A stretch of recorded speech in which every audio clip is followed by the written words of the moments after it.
Hello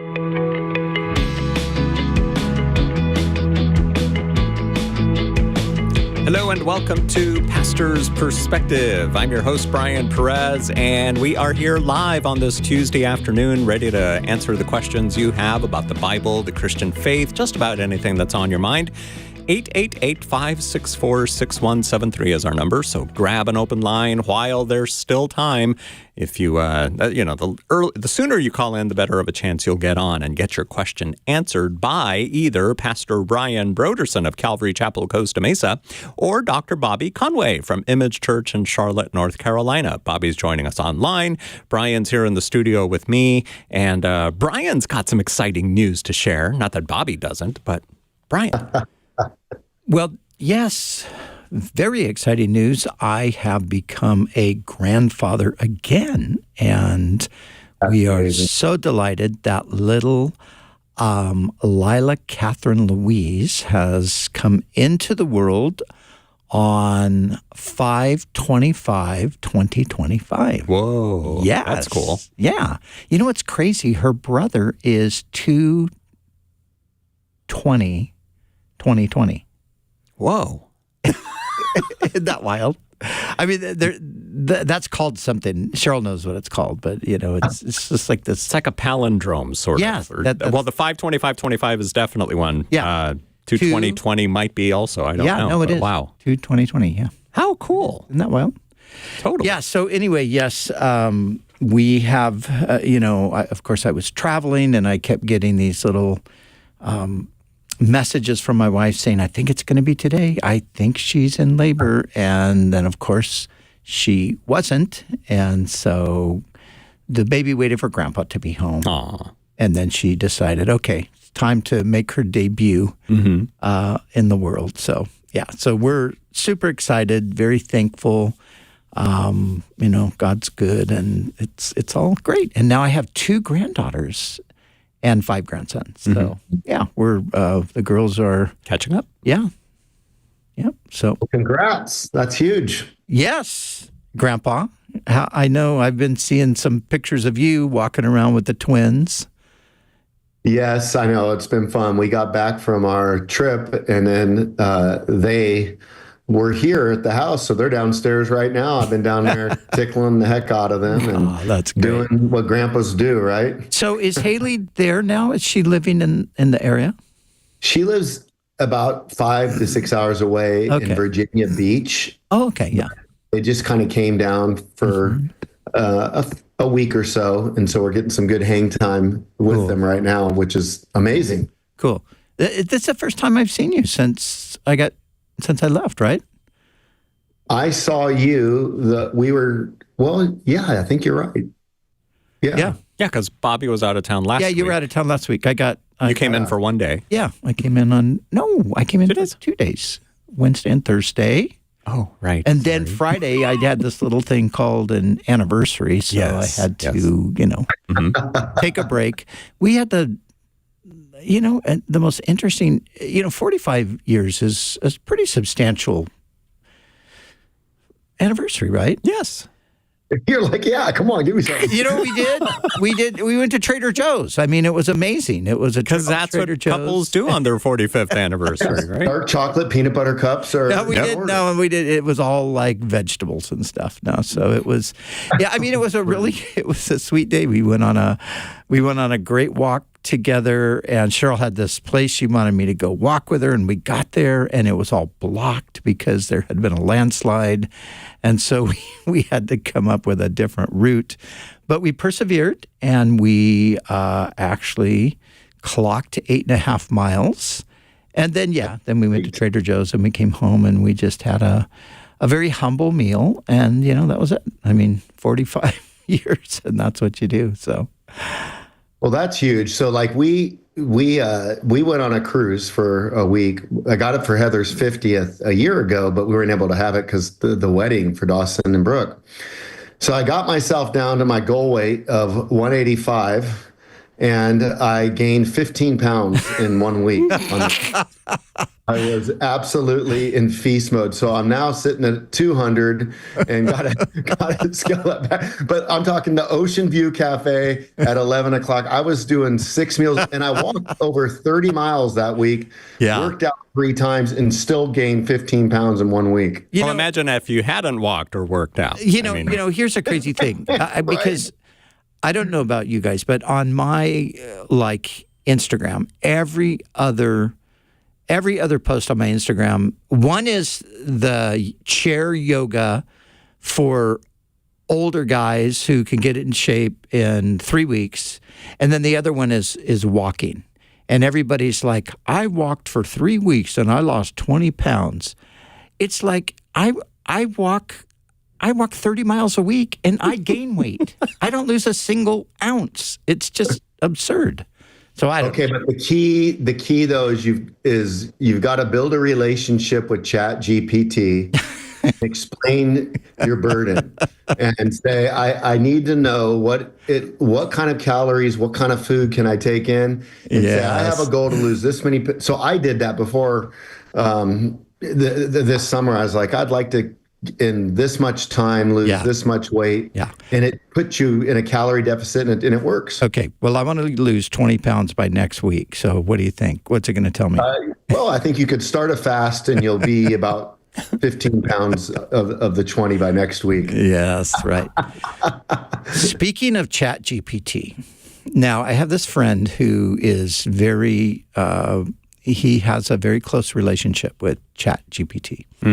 And he tells me that sometimes he just goes on a drive in his car just to have a conversation with Chat GPT. So, there's things he wants to find out about. And so, I sort of had mocked him about that a little bit. So we were driving and he said, hey, you want to talk to Chat GPT? And I said, well, not really, but I know you like to do that. So I will allow for it. So anyway, he says, okay, ask ChatGPT a question about anything. I said, okay, tell me about Peter the Great, the Russian Tsar. And the reason I said Peter the Great is because I had just been listening to a history podcast on him. So anyway, ChatGPT goes on and gives all the pertinent information. And I'm like, that. And then my friend says, okay. Now, I want you to do a comparison between Peter the Great and Pastor Brian Broderson. And this is where it got really wild. Whoa. And ChatGPT knows me. I mean, starts talking about the differences between us and why it's really not a great comparison because, Pastor Brian is a shepherd and he's looking out for God's people. I was very complimentary. So I like this. Wow. I like this Chat GPT guy. He thinks I'm a good pastor. So I've kind of changed my mind about Chat GPT. Very interesting. But I read something recently. People are using Chat GPT for things like therapy. Yes. For Bible questions. There was even one recently. One of the big newspapers, I think. One of the writers on the paper was supposed to come up with a list of the 100 best books of whatever. Mm-hmm. And so this person asked ChatGPT, some of these books didn't even exist, but they came up in this list. Really? And, so the editors of the paper found out and said, wait a minute, there's no such book as this. What are you talking about? So the person got fired. But it's just all this misinformation. Not that you're not a good shepherd and everything else that ChatGPT said. That was accurate. Oh, that was good. Yeah. All the other stuff is just weird. I mean, it is true. There's a therapeutic aspect to it. I've been simultaneously reading the updated version of 2084 by John Lennox, which is all about AI, and listen to a great podcast by Justin Briley by a guy named John Wyatt, who is also an expert in AI. So, yeah, it's wild stuff, Oh, it is just, it's insane. I really do think ChatGPT is a great tool and a dangerous tool, even for those in ministry, because it's so gifted. I think it can be really great with editing, but as long as you give it something to edit, Yeah. The danger becomes like you're just gonna, not give it some previous work. But it is such like I did an email today and I dropped it in Chat GPT and I said, hey, can you just take this and edit it? And it's like it doesn't. Or you know what the trip is? Check this out. I can take a drawing that I do. And I say, here's my most recent drawing. I'm wanting to do an apology. Oh, I did want to. So I did a picture of James Dean. And I said, I'm thinking about, here's this picture. I'm thinking about doing a video on James Dean. Can you think of an apologetic topic? It immediately came up with it, and it knows exactly what my picture is. Wow. And it's like, it can say, you can shade it a little bit better to bring this quality out. But it literally so smart. I can draw something, upload it, and then it can say, here's some ideas for a good video script. Wow. Is that insane? So what did it tell you? What was the apologetic with the image of James Dean?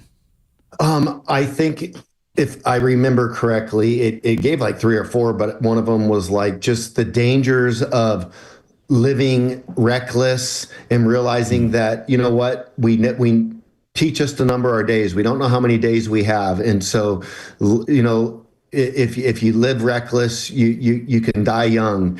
And so just a defense of living wisely. Yeah. Wow. Fascinating stuff here. Totally. On Pastor's Perspective. Yes.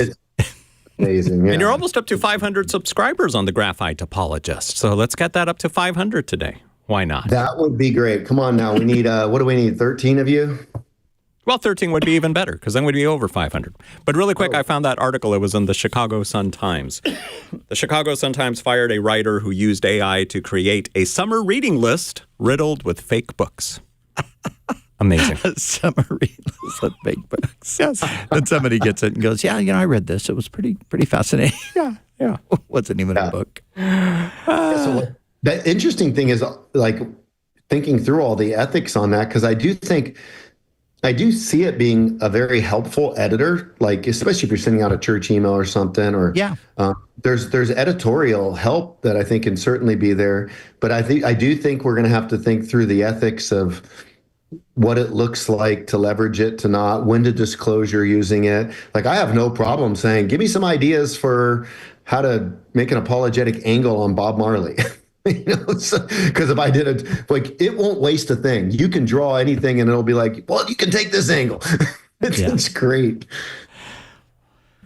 All right. Well, here we are in, this is 2025. This is what it is. The things we talk about here on Pastor's Perspective now. 888. Hey, am I looking at you guys right now, or do I need to look up here? No, try looking down again. Keep looking up there, like you're gonna. Does this kind of give yeah? Okay. Well, I'm having some computer stuff, so I'll look right here then.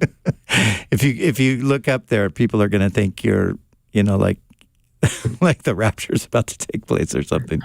I mean, nothing bad in this, but this looks a little bit like Biden right here, like the kind of like lost moment. You guys can't even. The views and opinions. No, I'm joking. All right. Funny. All right. 888-564-6173. Let's read one question that was sent in online, because there are other ways to get your question to us. You can use the Pastor's Perspective Facebook Messenger, or you can go to kwave.com and click on the Pastor's Perspective page. If you can't find the page, just click on my forehead there on the homepage on the banner, and that'll take you to the right page that you need to fill out the form. Or you can DM us on the Pastor's Perspective Instagram. That's what Dano did. Why is the evangelical community so quiet on the horrors in Gaza? Thousands are suffering, innocent children and civilians. There's deliberate starvation by Israel. Why don't we care? Why does not even one evangelical post one concern, one prayer, one Instagram post? Are they afraid of being canceled or fired? It's amazing to me that no Christian leaders will condemn the deliberate starvation. What would Jesus do? Asks Dano. Brian, what do you say? Well, I do think that there are more people than Dano thinks that are speaking up about some of these things. I do think part of the problem is there is so much misinformation that comes out of Gaza, with Hamas being the propagandist in this, that I don't think anybody really knows what the exact facts are. Was it last week that somebody at the UN said that within 48 hours, 14,000 babies were going to die of starvation, and then a few hours later they walked that back, and it was an exaggeration. It was, and so it's very, very difficult to get to the truth of just what is going on in Israel. Now, the way the Israelis have conducted this is a war.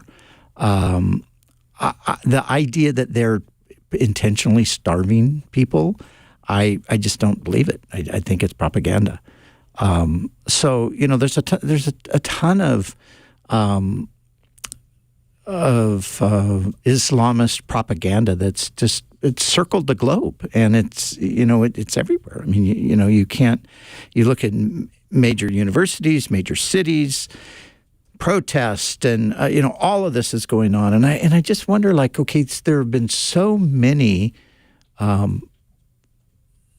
types of things like this where, not even in war situations, but like oppressive governments coming in and wiping out their people, like Syria's a case in point. And I don't remember anybody ever even talking about it. It never even, it was just completely under the radar for most people. But this thing has just gone to a level that's unimaginable. And I think that personally, I think there's a lot more to it. And I think so much of it is, it's propaganda. So, and I think Dano should maybe consider his sources. Where is he getting this information? And is it accurate information? Now, we know that Hamas are murderers. That's crystal clear. And murderers are also liars. And so if they are going to murder people like they have done, of course, the October 7th situation, but even their own people, then I don't think you can count on them to tell you the truth about anything. So, yeah. So anyway. Bobby, any thoughts? I mean, that's insightful, Brian, and I think that is true. We got to definitely fact check things, because when somebody says no one's saying this, and I'm thinking, well, it's possible that you're in a media bubble, because I hear things about problems with that, and I hear things. So I think you've got to go to different sources. If you're just getting your news from one feed or all the same stripe of political viewpoint, you might just be in a silo, and an algorithm, even worse. It just feeds off of that. So I do think we have to protect ourselves from getting stuck in algorithms that can feed our interests. We have to go and look at alternative options. But when I hear like no one's saying anything, no one's doing that, number one, how do we, to say that no one is, that's a big statement. But I think that more could be said, but at the same token, we should just be passionate about making sure that justice is done for everybody. And anytime we see injustice as Christians, that's troubling to us, and we should speak up. Unfortunately, it's tougher because we are dealing with Hamas, and the kind of stuff that they spit out to us, it is going to be baked in lies, and we can't digest that as if it's true.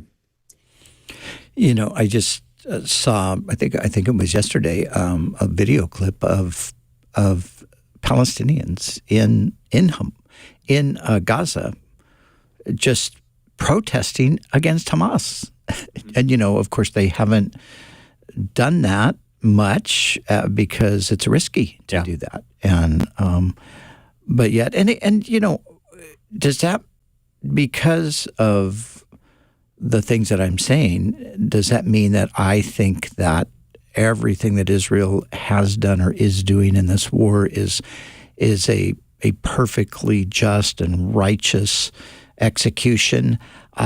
Probably not. That this is a war, and these are people that, some of them are obviously themselves very vengeful, because of the things that they've experienced or the nation has experienced. So I think if you can try to keep remembering that this is a war. Somebody said the other day, they were talking about the 2 million Germans that died in the Allied bombings of Germany in the Second World War. Those were innocent people to a large degree. They weren't part of the whole Nazi thing necessarily. There were many Germans that were not Nazis, but they died. Or you think of Hiroshima. You think of the, Nagasaki, Hiroshima. Those were Christian communities. The crazy thing is that those cities in Japan that experienced the atomic bomb, they were Christian cities. So, yeah. I mean, these are the hard things in life. And I think, we need to be fair and we need to be reasonable, but we also need to take into consideration the source. Yeah. Bobby? Yeah. Even when it comes down to like politically, sometimes I'll see statements online like, I can't understand how a Christian could possibly vote for Trump, right? So that comes out. But then you're listening to that. Sometimes people go, I don't understand how somebody could vote for Kamala, right? But it sometimes seems like we lose our objectivity. Like we should be able to recognize the strengths and weaknesses of each person. And so when I read this recent, diatribe of a person, talking about Trump, well, I'm listening and I'm going, okay, but can you recognize that there are some real problems with the ultra progressive left as well? Because if all you do is say Trump's a problem, then you can't acknowledge because it sometimes just sounds like, I can't believe you voted for Trump, and then as if this was the agenda to go with.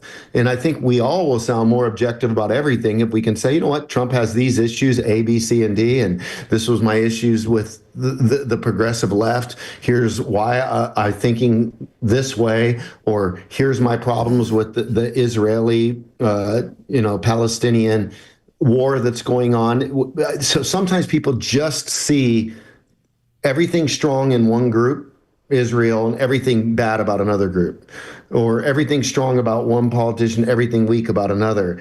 And when we do that, we really show that we lack objectivity and that we're not being well sourced with our material.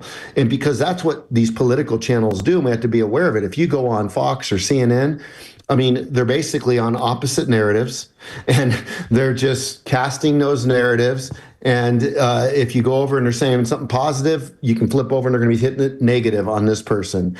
And if we think that that's objectivity, this is where we get back to what's making this whole issue so tough is, who do we trust in journalism today? Because now it's more about people giving their opinions instead of giving us the facts that we can wrestle through. Good conversation to start us off today on Pastor's Perspective. 888-564-6173 is our number. And now we're going to talk to JJ in Newport Beach, who is listening on the K-Wave app. Thank you, JJ, for calling in today and for downloading the app. Yeah, my pleasure. I love the app.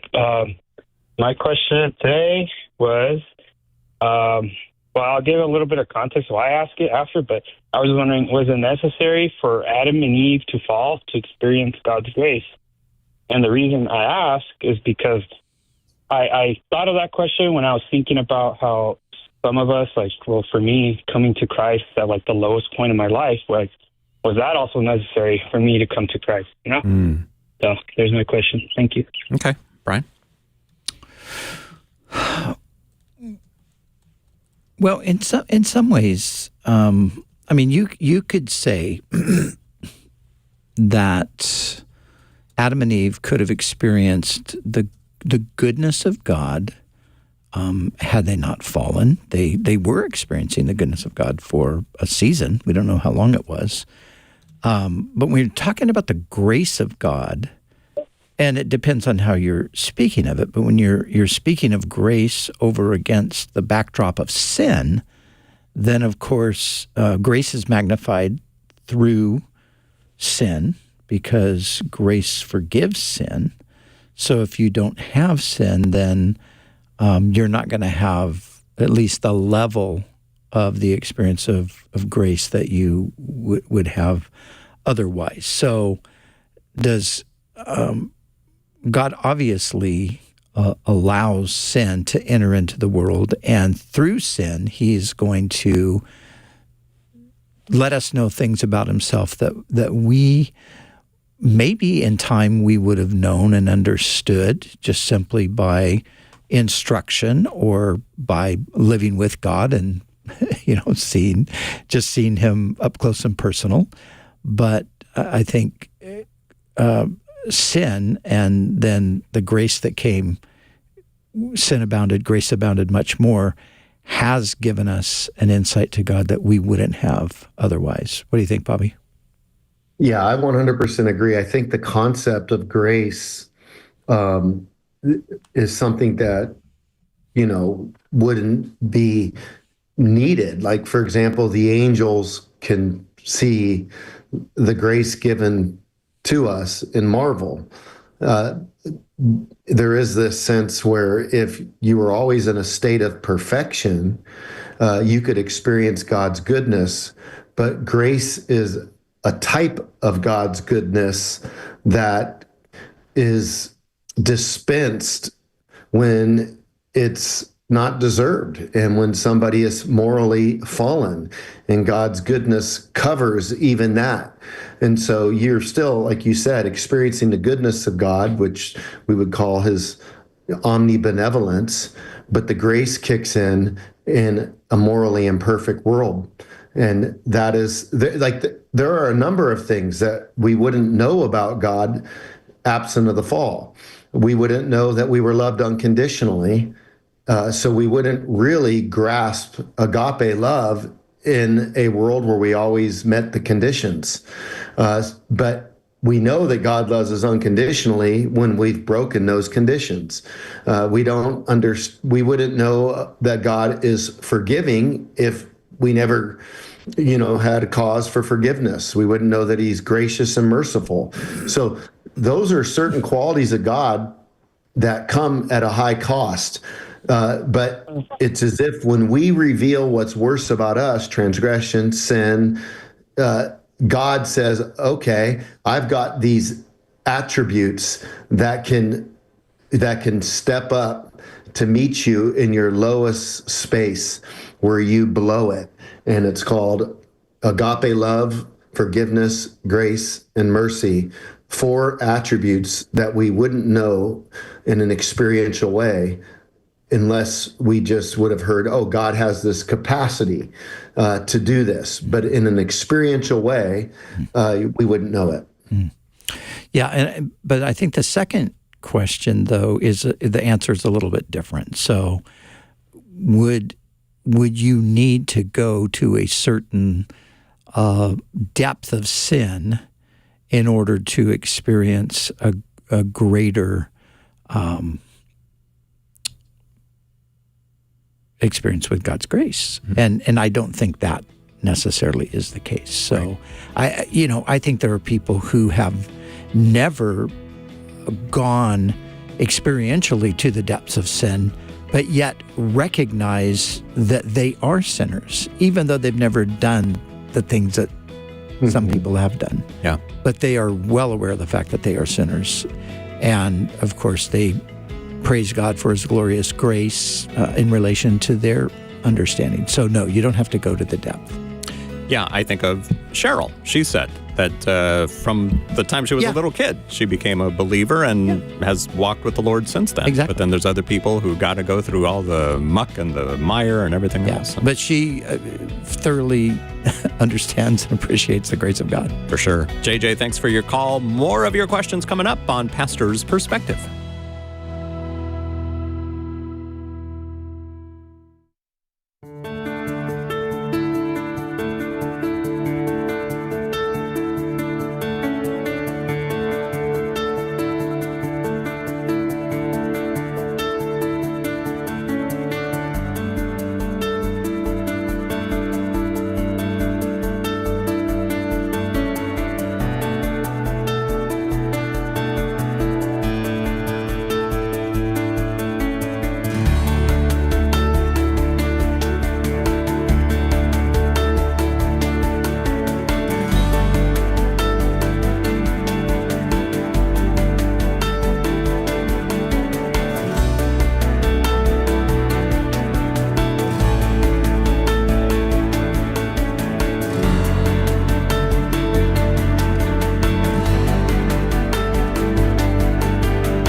We're back on Pastor's Perspective. I'm Brian Perez here with Pastor Brian Broderson of Calvary Chapel, Costa Mesa in Southern California, author and apologist Dr. Bobby Conway, the pastor of Image Church in Charlotte, North Carolina, and the graphite apologist that you see on YouTube. He's joining us online, and so are you. If you call us at 888-564-6173. Now, before we go back to the phones and other questions that were sent in online, Pastor Brian wanted to go back and address something we were talking about just a few minutes ago. Yeah, Bobby, I wanted you to see what you think about this. You know, going back to the whole current situation with Israel and Hamas and so forth, and the Palestinian cause and all of that. I think what many people are assuming is that it's because we believe the Bible and we believe that the Jews are God's people because of the Bible. And so because of that, we have a tendency to give Israel a pass. And, you know, they can do anything and we can't really condemn them for it because they're God's people. Now, granted, some people do that, but I don't think that everyone does that, and I don't think that I do that. I don't think that you are doing that. And I think let's just take God out of the picture for a moment and look at the situation, look at the circumstances. So let's look at Hamas. Here is a terrorist organization who exists for one stated purpose: to completely annihilate Israel, to drive them out of the land 100%. From the river to the sea, Palestine will be free. Free of what? Free of Jews. There's to be no Jews in the land. So this is their stated objective. So I think it's hard to understand how people can't kind of take that reality and let's transfer it into your own context. And let's just say your neighboring country has this stated goal.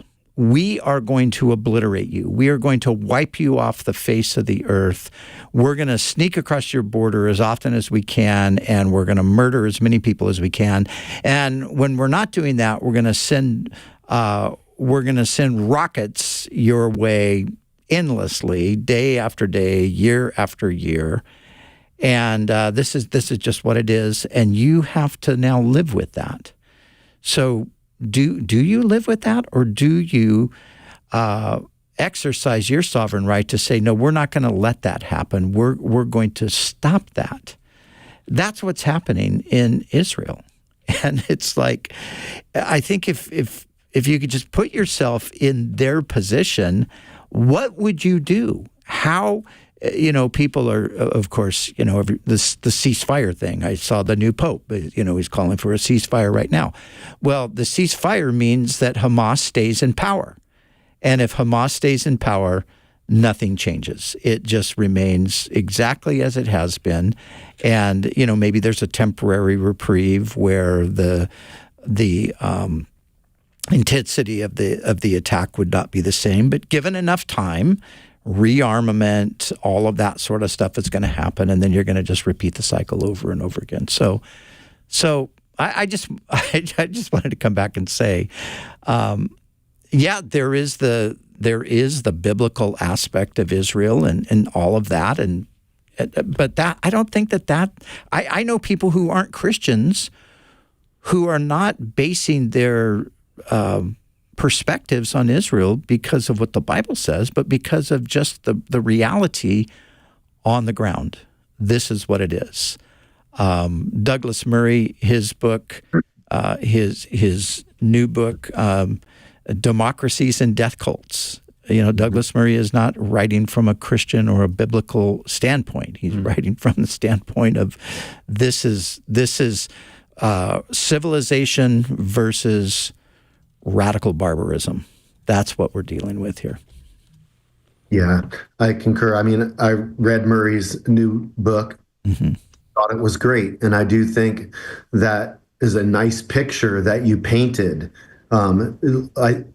We do recognize that, unfortunately, there are some Palestinians that do not hold to Hamas doctrine. Yeah. And unfortunately, they have, been in the way of some, missiles and gunfire and have lost their lives. And that's horrible, no doubt. Similarly, so have Israelis been hammered by Hamas. But I don't understand why, with the stated goal of Hamas, that everybody doesn't realize that you have to eradicate Hamas.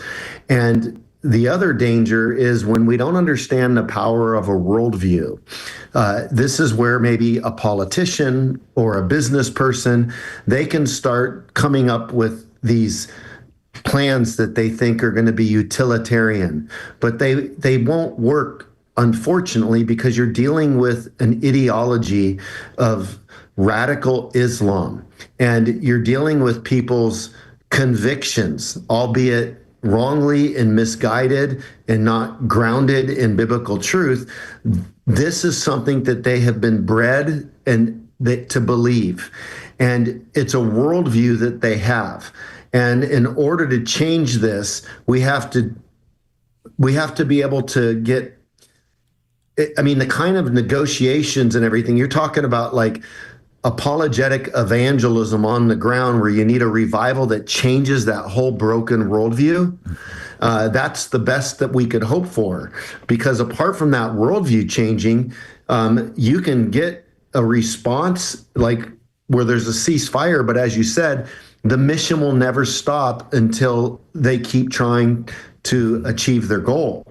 And that should be a problem to everybody, and anybody should have like some empathy to realize that Israel's surrounded by a lot of people that would desire their eradication. Iran is another group that has publicly stated that they want to see Israel off the face of the earth.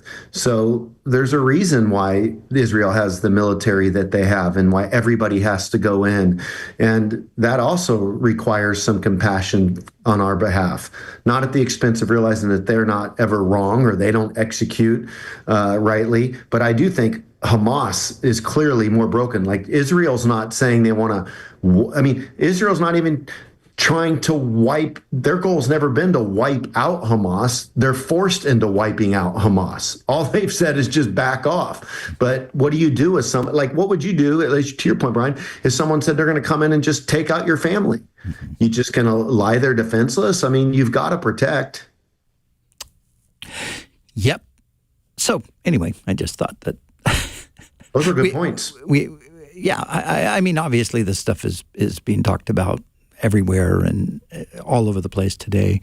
But it is a time of real craziness on so many levels. But you see these graduations at the Ivy League universities, with the students all dressed in their Palestinian flags and kiffahs and things, and you just think, wow, and then you see also the interviews that are taking place when they're asking the students about some of the particulars of the river to the sea. What river are we talking about? What sea are we talking about? And they don't even know. They don't have the slightest idea what they're even protesting about, or what they're, and they're not just peacefully protesting. These things continue to have a violent aspect to them. And so it's,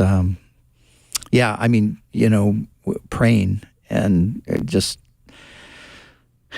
asking, when I think about the young people again, the students, and I just think, Lord, just somehow He's moving on college campuses today in some pretty extraordinary ways. Just, sweep up in the midst of that work that you're doing, sweep up some of these kids and deliver them from this. This is a delusion, a radical delusion. Good conversation, first half and second half today on Pastor's Perspective. Let's go to San Bernardino. Here's Ron. Welcome to Pastor's Perspective, Ron. Good afternoon. Hi, what's your question for us today? I'm an Alcoholics Anonymous. I've been sober for 35 years. And I left AA like most Christians do. I went back to Calvary Chapel for many years, and my brother killed himself, and I went back to, and I'm gone back to AA. I was told, you wouldn't have today what you have, Ron, if it wasn't for AA, and he's right. AA gave me back my life, and my witnessing in AA comes around a lot of times to Old Testament. Well, last week, and the reason I'm calling is last week where some people were talking about, well, we're guilty for our fathers' sins and from their fathers to the fathers, And I pointed them to Romans chapter 5, but that I'm more interested if there's a good book. I've read many books about AA, and most of them, AA is bad, and this is why. I'm not interested in that. I'm interested in trying to help these people because they're damaged. They're severely damaged from religious people, and a lot of them. And that's why I decided to go back, and that's kind of my mission field. And if there's any books that are a little better than AA's bad, and this is why, I would like to know about them if there is any. Okay, Bobby Conway, what do you say to Ron? Yeah, boy, I've read several books on this, but it's been years now. So I cannot think of a particular book about AA. I mean, and I've, obviously read the big book on different occasions. But I would say the principles that Bill W. and Dr. Bob or whatever, they formulated these 12 steps out of were extracted from like the book of James and from 1 Corinthians 13 and from, Proverbs. So they're using, biblical principles. But when they were starting it, as you know, they're trying to start something that would capture people where they are. And if somebody wasn't ready to give their life to Jesus, they were trying to say, look, hold on to anything that you can hold on to outside of yourself is better than the bottle. And so they were just trying to help people to get some hope. I do think that it can become problematic when you have sponsors telling you, as I have, oh, don't mention Jesus, or you can't talk about this, while everybody else sits around and they're free to share. I think that if people are told, hey, you know what, embrace your higher power, then if somebody wants to talk about a doorknob being a higher power, that shouldn't be mine to manage in that moment. But if I want to talk about Jesus, that shouldn't be for them to manage in that moment. If everyone's telling me to believe in the doorknob, or if I'm in there saying you have to believe in Jesus, then I can understand that you're kind of going against the purpose of why it was created. Having said that, I do think there's a great place for Christians that are relatively grounded in their faith to see that as a mission field. So when I was back in there and going to many meetings again several years ago, I ended up starting a group in our church, and we had, I think it still goes on to this day, but we were seeing 25, maybe 30 people. And that was wonderful. A lot of those people started coming to church, and there's a place to talk about Jesus. You can go out to lunch with somebody and say, hey, let's have a conversation. And what are you trusting in? And I'd have no problem talking about why Jesus is important to me. And one of the things that really helps, I think, open people's eyes that are in AA is you just say something like, let's be real. All of our higher powers can't be real. It's like you can't say you believe in A and I believe in B and you believe in C and he believes in D, and A, B, C, and D exist, right? We don't come up with who God is. God reveals himself to us and we take it or leave it. And so those conversations are ample for opportunities outside of that context. So I think it's great for you to be able to go.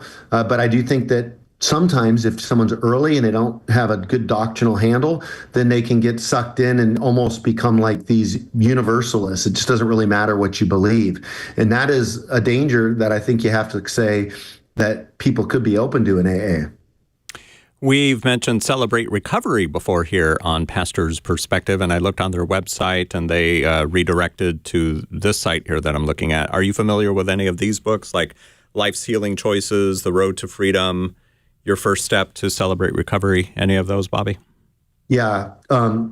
So those are part of the process. Like what Pastor Baker did, who was with Rick Warren, that started the whole Celebrate Recovery movement many years ago. I was a part of that at Saddleback.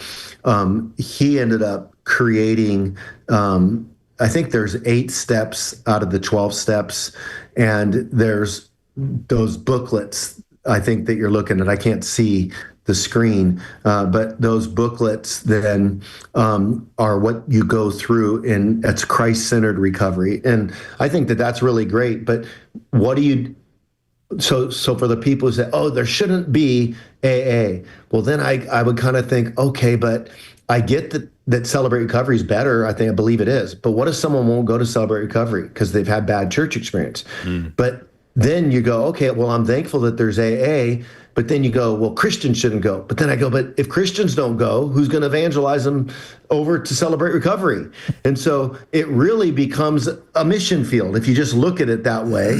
And if you just realize that when you're there, that you can't believe that the big book and the doctrines of AA are that they're flawless. They're not. But it is a really good opportunity for helping people. It's a bridge to getting people to Celebrate Recovery, in my opinion. And whatever the end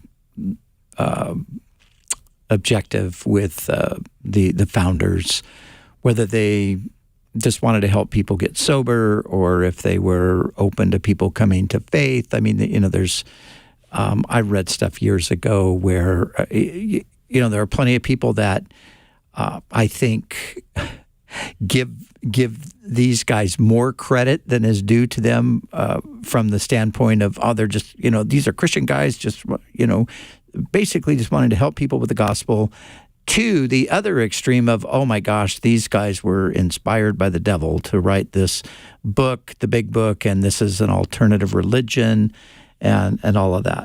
I think that these guys obviously wanted to help people. God has used AA in the lives of multitudes of people. Many, many, many people. That's their first step to the first step on the path to faith, really. And so I think, I mean, if you want AA to be your religion, then okay, that's a problem, because in the end, AA can't save you eternally, but AA can be a stepping stone, and it can certainly help you if your life is being destroyed by alcohol or drugs or whatever the case is. Getting free from that is a good first step toward getting your life right. And so I used to be very, very critical of AA. And then over the years, you realize, well, yeah, I mean, it's sure there are problems in it, but you can't deny the fact that God has used it. Mm-hmm. And so, God uses a lot of things that if he asked me, Brent, should I use that? No, absolutely not. God, you should not use that. Because I read the Bible and I know that you should use that. Well, this, Brian, is where you think about, general revelation and special revelation. Yeah. So in our evangelistic endeavors, we hope that people will embrace special revelation, that the scriptures, that Christ came, all of that. But if people just think in special revelation terms as it relates to missionals, then what ends up happening is if it's like a take the gospel or leave it. Mm-hmm. And I would rather say, okay, they're not ready for special revelation, but let me talk to them about general revelation, that, hey, we have this conscience and that we can recognize right from wrong. And I think that there are certain features that just out of recognizing the value of one another, morality, that you can even build principles out on general revelation, and these principles will help your life to be better situated than ignoring general revelation and then becoming a relativist and just doing things your own way. So I would say that that's just a step in the evangelistic journey. Like, okay, they're not ready for special revelation. What do we have at our disposal to offer as a means of general revelation? Well, we've got conscience. Mm-hmm. We can point them to a higher power, that there's a creator out there. And if they're not ready for the special stuff that we talk about in scripture, well, guess what? We can get there. But I look at AA as kind of general revelation. It's dealing with believe in a power higher than yourself. Yeah. That there's a better way to shape your life morally. Yeah. And so that's what I'd say. And then the final point I'd say for the concern is it can be legalistic, though. Yeah. You got to have a sponsor. You got, like, early on, there wasn't even sponsors, right? Like, you got to go to a meeting every day the rest of your life. And I think really you have to live out steps 10, 11, and 12 on a daily basis. And that doesn't have to be with alcoholics. You can serve others. You can, if you're living Great Commission life, you're connecting with the Lord, you're living those steps. Maybe it's not in the context of alcoholics, but it gets you out of yourself and it will save your soul. Yeah. And the church becomes that community. So you're not tied to this particular community for the rest of your life. You are brought into a larger community so often. So, and by save your soul, I hope people understand I'm not talking about the gospel. I'm just saying it'll protect you. We always got to be. Some people, like, they'll take a phrase, but I think it was clear to me, but you never know. So going back to Ron, I would just say, Ron, it sounds like God's using you. He's given you a heart for these people. You get it. You're a Christian. You know what the Bible says. You know that in the end, AA isn't an alternative path to salvation, that you're going to tell people, if you don't want Jesus, great. No, don't worry about it. Just go the AA route. So I would just continue to use this as an opportunity to exercise your faith and to encourage people to ultimately, even if it is initially, like Bobby said, through a general revelation process, to hopefully ultimately point them to the special revelation of Jesus. Ron, thank you for your phone call today on Pastor's Perspective. Frankie in Redlands, you're next. How can we help you today? What's up, pastors? Hey, I just want to tell you guys, man, I've been listening to you guys for a minute, and you guys crush for the Lord, and thank you so much for what you guys do. Well, Frankie, thank you for that encouragement. And for anybody wondering, listening for a minute means like a long time. It doesn't necessarily mean literally 60 seconds. Yeah, that's right. Although we can't do a lot in 1 minute. But anyway, Frankie, what's your question before we run out of time?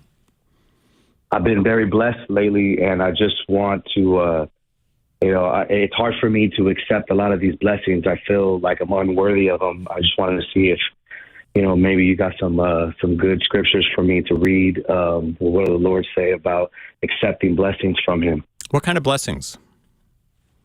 Oh, man, with work, my career, my business, my family. I mean, in all areas. And I think that's why it's so good to where it's getting to the point to where, man, I can't help but sometimes look to see what's going to happen and go wrong. Yeah. Now, before all these blessings started, were you in a time of maybe not being blessed, or? No, I think it's more abundant now. Okay. It's a lot more abundant now, and it's all kind of overwhelming sometimes. So I just, I feel like, I don't want to mentally go to a bad place and think like it's all going to be taken away from me. I want to just, stay where he has me. Yeah. And we serve a blessing God. I mean, that's who He is. And so enjoy it. And yeah, our lives are up and down sometimes. I mean, it's life, right? We go through challenging times. It's not because God gets mad at us all of a sudden and says, "Okay, now I'm tired of blessing you. I'm gonna mess with you and make you miserable for a while." It's just we live in a world that's fallen, and so we go through seasons. And I would say just rejoice in the season you're in. And you're saying, well, gosh, I don't feel worthy. Well, you know what? That's what grace is. Grace, that's kind of where we started today. Grace is receiving the things that none of us are worthy of, but it's out of the goodness of God that grace comes to us. So I would say, Frankie, just enjoy it. Yeah. Bobby, 30 seconds. Man, I can relate to that. Like, when things are going good, I'm waiting for that other shoe to drop, and that's my bad theology. Yeah. Life does have problems, but I don't think we should live. If you're waiting for the shoe to drop, you'll start not enjoying the blessings before you, and enjoy those blessings. And when the shoe does drop, no, it wasn't necessarily punitive. It's just life has a way of dropping shoes at times too. And there's some pastors that would even say, if you're not in a valley right now, one's coming, so you got to prepare for it. And love that encouragement. Yeah, exactly. Okay, we're out of time, and we have so many phone calls left. Please, guys, call us back tomorrow. We'll be here between 3 and 4 p.m. Pacific time. And if you want to listen to today's program again, we're going to archive it pretty soon. See you tomorrow on Pastor's Perspective.